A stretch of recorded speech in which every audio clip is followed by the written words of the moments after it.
बिस्मिल्लाहिर्रहमानिर्रहीम, अस्सलाम वालेकुम। सैयद याहिया हुसैनी एक बार फिर आप तमाम देखने वालों की खिदमत में हाजिर है। सबसे पहले तो आप तमाम लोगों की चाहत का, मोहब्बत का, खुलूस का बेहद शुक्रिया जो हमारे साथ कनेक्ट है, चैनल को सब्सक्राइब कर रहे हैं और अपनी राय का इजहार कर रहे हैं। वही हुआ जिसका डर था, लेकिन ऐसे होगा शायद किसी ने सोचा नहीं था। और इंग्लैंड की टीम टोटली आउट क्लास हो चुकी है इंडियन सॉइल के ऊपर, और एक मरतबा फिर बेन स्टोक की क़यादत में उम्मीदों के साथ, तवक्कुआत के साथ कदम रखने वाली इंग्लिश टीम जो है वो चारों खाने चित हो गई। और धर्मशाला में एक और नाकामी से इस सीरीज़ में इंग्लिश टीम ने अपने दामन को रंग लिया और टोटली आउट क्लास, टोटली कोई जवाब नहीं था इंडिया की परफॉर्मेंस का टीम इंग्लैंड के पास। और ऐसा लगा कि सब कुछ इंग्लिश टीम ने बेन स्टोक की क़यादत में लुटा दिया और शायद उनके पास बचा ही नहीं था कुछ। और आखिरी टेस्ट मैच तो पहले 3-4 टेस्ट मैचों की तरह कुछ आगे नहीं बढ़ सका, और पहले 4 टेस्ट मैच जो थे वो 5वें दिन नहीं गए, 4 दिन में टेस्ट मैचों का फैसला हुआ। लेकिन 5वें और आखिरी टेस्ट मैच का फैसला तो जनाब तीसरे ही दिन बरामद हो गया। और इसका वाज़ेह मतलब यह है कि इंग्लिश टीम थक गई थी। इंग्लिश टीम अब मुकाबले के लिए शायद तैयार ही नहीं थी, और सतह समंदर से काफ़ी ऊपर बुलंदी पर मौजूद हिमाचल प्रदेश का वो क्रिकेट स्टेडियम जिसको धर्मशाला के नाम से याद किया जाता है, उसने तारीख के पन्नों पर हमेशा के लिए अपना नाम जो है वो स्टैम्प कर दिया है। टेस्ट क्रिकेट की तारीख 147 साल के ऊपर मुहित है। और जेम्स एंडरसन वो पहले बॉलर नहीं है जिन्होंने टेस्ट क्रिकेट की तारीख में 700 विकेटों का संग मील अबूर किया है, लेकिन इस एतबार से वो अहमियत के हामिल है कि टेस्ट क्रिकेट के वो पहले तेज बॉलर हैं जिन्होंने 700 विकेटों का संग मील अबूर किया है। टॉप 10 बॉलर्स की अगर हम बात करते हैं टेस्ट क्रिकेट की तारीख में, तो उसमें 5 फास्ट बॉलर शामिल हैं। और जेम्स एंडरसन को मैं इस एतबार से अहमियत का हामिल समझता हूँ। 21 साल के करियर में जेम्स एंडरसन ने ना इधर देखा ना उधर देखा, सिर्फ सर झुकाकर क्रिकेट खेलते रहे, और उनको अपनी इस कोशिश का सिला मिला है टेस्ट क्रिकेट में 700 विकेटों का संग मील अबूर करके। कुलदीप यादव को उन्होंने आउट किया धर्मशाला में, उनकी सेकेंड विकेट थी, और इस विकेट के साथ ही वो टेस्ट क्रिकेट में 700 विकेट हासिल करने वाले दुनिया के पहले फास्ट बॉलर और दुनिया के तीसरे बॉलर बने, मुताय मुरलीधरन, शेन वॉर्न के बाद, जिन्होंने टेस्ट क्रिकेट में 700 विकेटें हासिल की। लेकिन अगर भारत और इंग्लैंड के दरमियान इस टेस्ट सीरीज की हम बात करते हैं, तो मां सिवाय पहले टेस्ट मैच के कुछ भी ठीक नहीं हुआ इंग्लिश टीम के लिए। बेन स्टोक की क़यादत में खेलने वाली वो इंग्लिश टीम जिसके ड्रेसिंग रूम में न्यूजीलैंड के फॉर्मर कैप्टन ब्रेंडन मैककलम बतौर कोच बैठे हुए हैं, उनको भी समझ नहीं आया कि हम तैयारी क्या करके आए थे और हमारे साथ हो क्या गया। शायद उनको ये लगता था कि इंडिया में वो पाकिस्तान की तरह अटैकिंग क्रिकेट खेलकर हालात को काबू में कर लेंगे, लेकिन ऐसा हुआ नहीं। और पहले टेस्ट मैच में तो ओले पॉप का जो जादू था वो चल पड़ा, और 190 के खसारे में जाने के बावजूद हैदराबाद दक्कन का टेस्ट मैच एक मुकाबले के बाद इंग्लिश टीम जीतकर सीरीज में 1-0 की बढ़त हासिल करती है। लेकिन फिर उसके बाद चिरागों में रोशनी ना रही, अगर मैं कहूँ तो शायद ये कहना गलत नहीं होगा। ना बल्लेबाज चल रहे थे, ना बॉलर चल रहे थे, और 20 साल के साकिब शुएब को भी खिला दिया, उसके साथ शुएब बशीर को भी खिला दिया, टॉम हार्टले को भी चांस दे दिया, जो रूट से भी बॉलिंग करवा ली। फिर बल्लेबाजी में अगर हम बात करें तो नाकामी का जिम्मेदार मैं कप्तान को ही समझता हूँ। न कप्तान से रन हो रहे थे, न जॉनी बैरस्टो जो कि अपने टेस्ट मैचों की सेंचुरी मुकम्मल करते हैं वो रन कर पा रहे थे। हालांकि उनका एक नाम है, एक मुकाम है, बल्ले और गेंद के साथ उनका मिलाप सब जानते हैं, किस तरह वो खेलते हैं, किस तरह अटैकिंग क्रिकेट खेलते हैं। जो रूट ने इस दौर में एक सेंचुरी ज़रूर स्कोर की, लेकिन उनकी बल्लेबाजी में वो दम नहीं था जो दम जायसवाल ने दिखाया। एक सीरीज में 700 रन बना डाले जायसवाल ने। उन्होंने बताया कि इंडिया को नए और नौजवान खिलाड़ियों के ऊपर इन्हिसार करना होगा। याद रहे ये सीरीज भारत की टीम विराट कोहली के बगैर खेलने के लिए मैदान में उतरी थी, और पहले 2 टेस्ट मैचों में इंतजार किया, फिर तीसरे टेस्ट मैच में कहा गया कि शायद वो चौथे टेस्ट मैच में आएंगे। फिर कोहली की तरफ से ये खबर आई कि जनाब उनकी फैमिली में एक नए फ़र्द का इजाफा हो गया है। सब ने उनको मुबारकबाद दी, लेकिन उसके साथ इस बात का खुलासा हुआ कि पहले, दूसरे, तीसरे टेस्ट मैच को छोड़ने वाले कोहली तो इस सीरीज़ में वापस आ ही नहीं रहे, और भारत की टीम को उनके बिना खेलना पड़ेगा। फिर आपको याद होगा कि एक टेस्ट मैच में जसप्रीत बुमराह भी नहीं थे।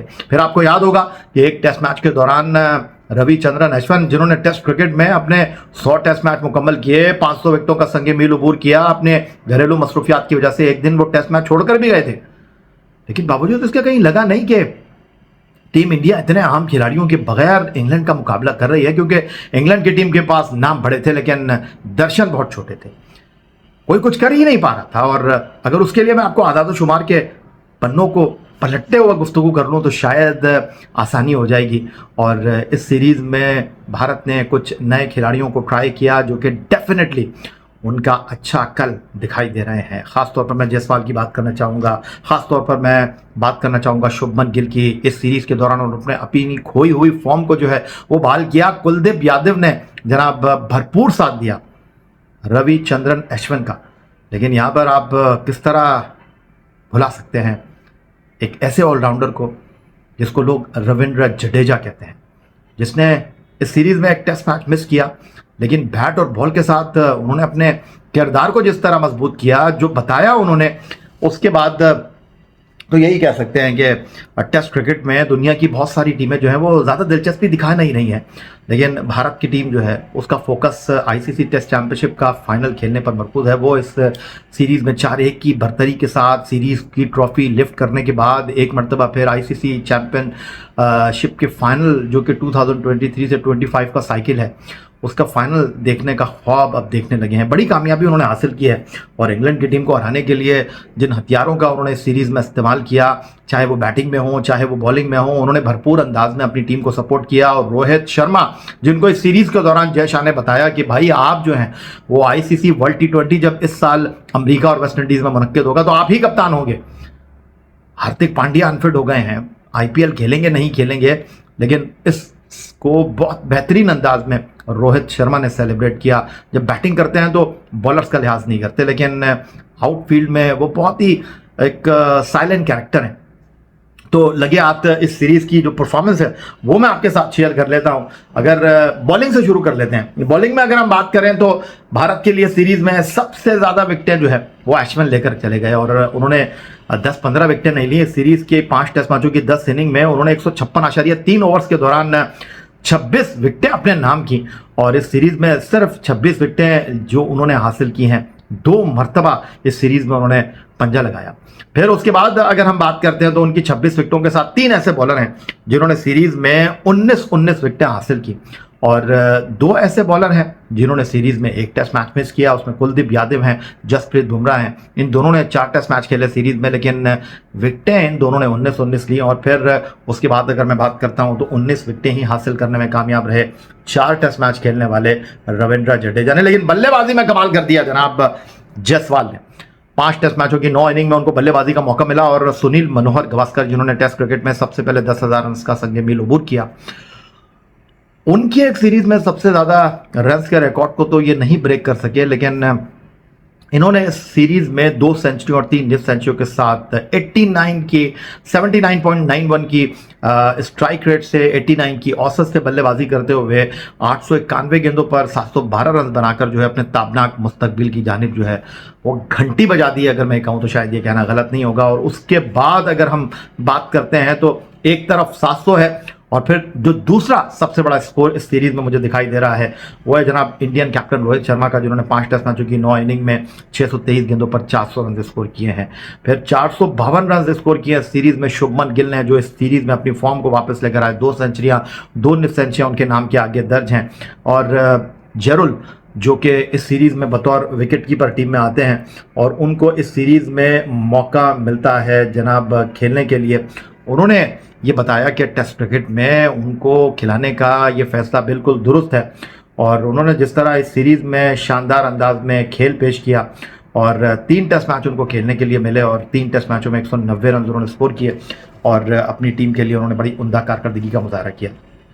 लेकिन ऑन द अदर साइड अगर मैं बात करता हूं तो दूसरी तरफ जो धर्मशाला का आखिरी टेस्ट मैच है जहां इनिंग्स और 64 रन से भारत की टीम ने कामयाबी हासिल की।